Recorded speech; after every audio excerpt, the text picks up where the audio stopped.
Et puis, revue de presse pour clore ce journal, l'annonce du retrait des soldats français au Sénégal et au Tchad et l'inauguration de l'usine de transformation de tomates à Bobo-Dioulasso sont les principaux sujets développés. La lecture croisée des quotidiens avec Ahadi Sandamba.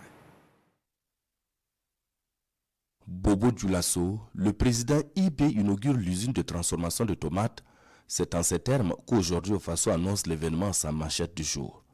Dans ces colonnes, le journal rapporte que c'est le samedi 30 novembre dernier que le président du Faso a officiellement ouvert les portes de l'usine de transformation de tomates de Bobo-Dioulasso, 14 mois après la pose de la première pierre.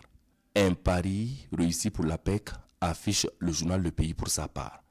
Adia, qui signifie en français c'est bon, est le nom de la marque du concentré de tomates made in Burkina de la société burkinabé de tomates Sobeto.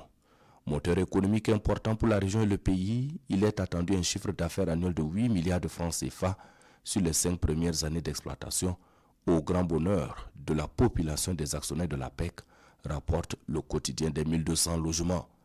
Cela ne peut que nous rendre fiers. Propos du président du Faso repris à la une de l'Express du Faso. Avec une capacité de production de 100 tonnes par jour, la Sobeto va générer 180 emplois directs permanents et 3000 emplois indirects. Dans quelques jours, une autre usine sera inaugurée à Yako et bientôt celle de Tinkorgo.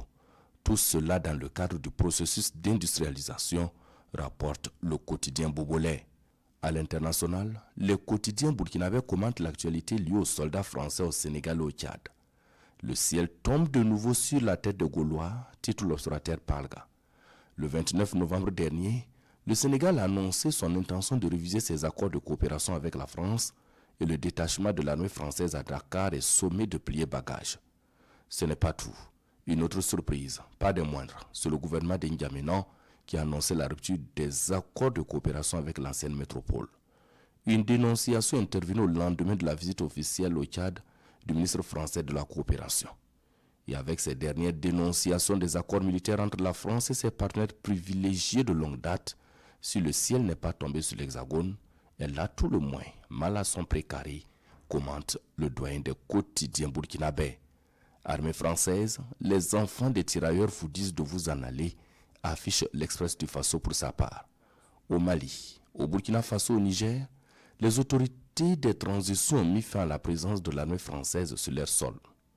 Parce qu'on ne peut pas comprendre que malgré sa présence et les moyens dont elle dispose, l'armée française n'arrive pas à repérer les mouvements des terroristes et à les stopper avant qu'ils n'attaquent.